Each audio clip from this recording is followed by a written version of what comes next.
Good morning, Sweden.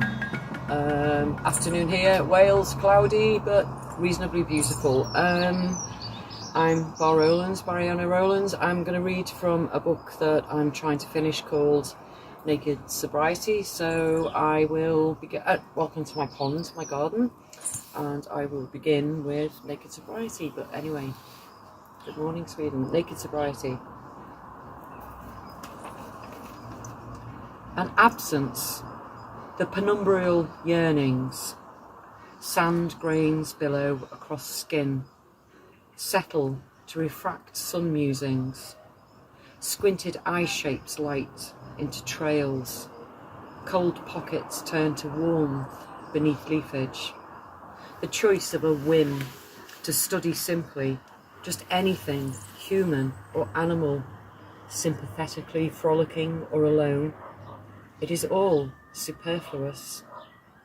Full-heighted, coordinated, regal sprinting, ears taut and keen for the breaking bark and crisp foliage, howling, bouncing off water or out of mouths, siphoned through shapes into thoughts and images, senses upon flesh that instigate involuntary action. It's all superfluous. It needs fluid and fodder, oxygen, hygiene, expulsion, dichotomies and dialogues, the flash of neurons and nerves, shrouds shelter from elementary assault. It has such and means to obtain it. Dreams, hungers and fantasies are superfluous. It expands into the glory of words received, conceived, grown and delivered. The refractions breathe into concrete medias or on surfaces. Tastes upon its tongue internalize into obscured systems. Its needs are edified. All else is superfluous. Naked sobriety brings no joy. Laughter is a transitory response upon request. Desire is a frantic, constant fear of meagre contentment. The dark passions depressing the depressive, unrelinquished. The relinquished abandoned to its own loss to reflect upon such superfluous illusions. Others recommend it is depressed. It is not. They reveal only their own hunger for happiness and distraction. It scrapes off happiness painfully, fulfills its need in an unwalled purgatory. Its mind and gut grimace against each other, powerful hostilities held aside by a rhythmic heart, steady, determined, a massive, oblivious muscle that in itself wants nothing. It does not care. It is superfluous. And number 2 of the book, Fear Sounds. It's a complicated thing of people that have accidents and various other incidents in their lives. And anyway, it's just simply called Fear Sounds. Fear Sounds. Where does a death sound reside? What fills the internal, where the brain stores images of our deaths in echoes, in their fragmented, unrelinquished parodies. They are lonely and loud. They haunt. They have come from an internal mouth. We cannot have a say when the gut yells, expresses itself so expressively. We can only mute such an album of terror, of such sounds that produce such perplexing unbelonging. They are lonely and loud. They haunt. They have come from an internal mouth. There are strikes and pressing upon us, the lashings out, like flailing, ineffectual but real, each movement of surviving, logged, captured in the blink of solitude. They are lonely and loud. They haunt. They have come from an internal mouth. There are chambers, attics, left behind spaces, beautiful but real, filled with screaming, shouting, yelling, fear, loneliness, and the objects, the collectibles we could not collect in the fear of the sound of us they hold. They are lonely and loud, they haunt, they have come from an internal mouth. I can utter the cameos I have seen in my turbulent death moments, the thoughts in my survival, of what I've had to turn my face away from, the things my ears saw in the corners of what I noted, familiar to me and personal. They are lonely and loud, they haunt, they have come from an internal mouth. There are sounds locked somewhere, places we leave behind. It is silent and very loud and very seeing. It does not go. It is an invisible cloak, pictorial, auditory, sensory, guttural and primordial, and most certainly not attractive. They are lonely and loud. They haunt. They have come from an internal mouth. It comforts and cries. It is a sound of fear, like the only friend who ever heard you. The third one, if I have enough time, is when pupils have light, which is about how we see with neurodiversity. So I'll just read it. She puts one hand and then the other in front of her face, palms forward, an exposed belly. It is so very dangerous. Her knuckles press in on either side of her nose, almost painful to the point of sneezing. Expulsion of what? Irritation perhaps? Hiding? Expression? Slowly she makes a triangle of view, thumbs beneath nostrils with moisture and hers, and she remembers briefly some kind of sun salutation. She deeply does not give a shit and continues anyway. She makes many shapes, a kaleidoscope of the somatic, a synaptic whoosh of what is happening, a place she hears inside with no words that can be formed.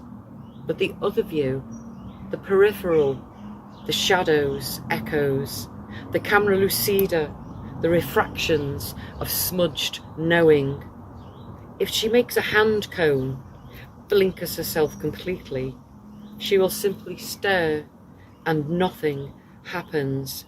There will be nowhere to go, no thought beyond what is allowed, no cerebral searching. It is infinitely boring. She takes off her hand mask, her thought cape, cloaks herself in just what she likes, sees her real thoughts. They manifest behind her pupils, and she prays they are fixed and dilated, knows this way they are letting in the utmost light, the only place where nothing is actually fixed or cemented at all, that view where everything is discombobulated and makes perfect sense. And perhaps we move on to, I don't know, sense memory. Again, another thing about our senses and how we deal with life. And I think that this is things that many people feel but don't talk about. And I need a glass of wine and a smoke of my rollie, but I must get on. Sense memory. Displaced and fragmented, a permafrost thought, from one to the next, scurries through senses. Lost in hues that cast forth lines, hoping to catch the word for a land, an ocean, and the sculpted alike. The blue hour with its familiar scent and temperature, although intangible and inaccessible, manages to caress, bringing with it a sweet, melodious melancholy, imputative dichotomies searching to belong, Olfactory soliloquies simmer a sense of place, disembogue from an invisible source, faceless. Did it hurt? What depth was the lake of loss? How plush was the blush of belonging somewhere? The topographer, with the only language of dementia left, introspects positions and forms, unrelenting, unable to reach engagement with vitreous realities. They remain haunted by the familiar but obscured terrain. And I was asked to read, I don't know, I suppose, something from a long time ago about, should I, dare I, from New Zealand, Aotearoa, when I lived there once, a long time ago, very favourite place. Aotearoa, land of the long white clouds. Aotearoa, rolling around our mouths, down and along into our veins. And knowing the ocean was huge and not a dirt pond trapped between Ireland and Europe, where glimpses of dogfish meant Warrington was not spilling pollution as much these days. It meant much. We floated, cried, laughed in our eco-friendly paradise, a cool ocean, not clear blue or emerald green, just real but surreal, washed in a southern light. And then Maoris beating the breast, thrusting tongues for tourists on sand savouring fish barbecues, prepaid, pre-booked. We did not attend such, for the same reason we never liked zoos. We raised our voices on that second day in February, high into the soft light, farewell to crumbling tenements, ignorant views fat with bias and TV existence and fighting status, scrambling between media and unemployment, dog-eat-dog mentality, dark beer or sherry-filled futile voices, expression from level to level of fearing to want more or different. Aotearoa, Hundesfassa roundness and no red brick. Walls painted high and fully by locals, free whites making their mark, and furred gentle beasts sunning between sea and land. Dusky dolphins with delicate skin like eyelids, they fluttered around us in deep humour, their green view terrorising amidst the unknown. Seaweed like the flesh of whales, large black rubber tentacles. And just once, a sacred garden to a Maori lodge, a pathway of story wrapped around our feet, upwards and through a woven wooden womb. We were privileged to pass through due to my chatter. This lodge was reds and golds, pinks, sprinklings of green and carved grimaces, sweeping murals of ancient family, deep phases, and mouths full of rising vowels explaining something we could never touch. We never devoured such an experience again, just the once, just by a rare chance of acceptance. We journeyed, traversed both islands, rode twisting along waving golden mountains, shimmering wheat fronds that danced like sun-kissed oceans. But in truth, they were just tree-raped upwards land, Maori brush, crashed to nothing for white farming. We settled in Wellington Bay. Mountains were dense foliage for a view. All was wood and windows and colour, the swapping of art for herbal healing, homes as free as adolescence, the morning rush hour sweeping over, dreadlocks, flip-flops, piercing, and the business quarter, IKEA-like.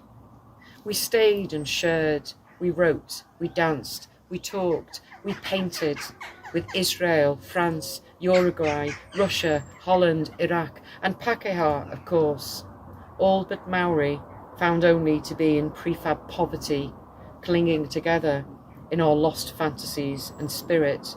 We were told they had a drink problem, the Maoris, it's in their blood, can't read, won't read, cause trouble, big problem. We knew one once. I suppose it was like meeting a mammoth, the wild, gently angry one, shrouded between 1,000 myths of life and lies, unsure of himself, hidden beneath a woolly hat always. He was the only one whom offered help.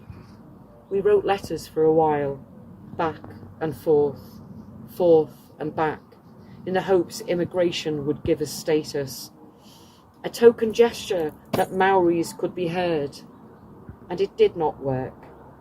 There was such beauty in the white world of Aotearoa, so much for us, our pasty boiled bodies. New land only ever brings you home to yourself. Some leave, some stay, their selves with them, dominating everything real and true. Aotearoa, land of the long white cloud, how right the Polynesians were. And I don't know the last what to read for a last one. Only 20 minutes. Urban vessel. Only sound imbues her gaze, the curl of a corner of a mother's weave, the oily footfall of a mechanical father's tread. She peeps out into the dark, hears the street flooding, disembarks from a domestic dock and releases her fearful fingers and dives into the dawn, into the depths, permeates and simmers, bubbles, putters suitably like a brook navigating the gnarled. She is steeped in time now, caught in a peripheral heartbeat, embraced by a gulp of pause, that moment when nothing happens. Not even the grinding of a cog in time can stop this insular pulse beat, this throb of circumstance. And later she blinks, slowly, coughs out a history of the spaces she had inhabited. Only the microcosmic words where she can ignore everything, and the simple palm swipe of condensation leaves a refractory view that can transcend this tiny capsule of life and time that offers only this niche for her here and now as she sets sail again. And last, the first friend. She wears the torrents like a good hat, treads in a child's new Wellington boots, sees from beneath a magical umbrella, private and enraptured in an auditory focus. Rain was the first friend, the one to keep her swaddled and solitary, a sinking book in a diver's suit, exhaling the gravity of her crux. The sun no friend at all, noisy and brash and cluttered, demanding activity and dragging its worshippers, luring out illusions of pleasure and freedom. A screaming star forcing maturity until its death. Was snow a friend or foe? Bentley, the snowflake man, searching the interior details of a youth in a cloudland. The noiseless gestations randomly landing in transitory collectives, like an undercoat for a cruel collage of seasonal seduction. It was neither friend nor foe, flurries of snow, flakes or drifts, but to be appreciated for sure as a time-lapse camouflage. The ability to pray for profusion, the environment within which to fossilise, to become a cane, just a face through a window, tucked behind cloth, armoured, mottled, cushioned, and recondite as rain. Goodbye, Sweden.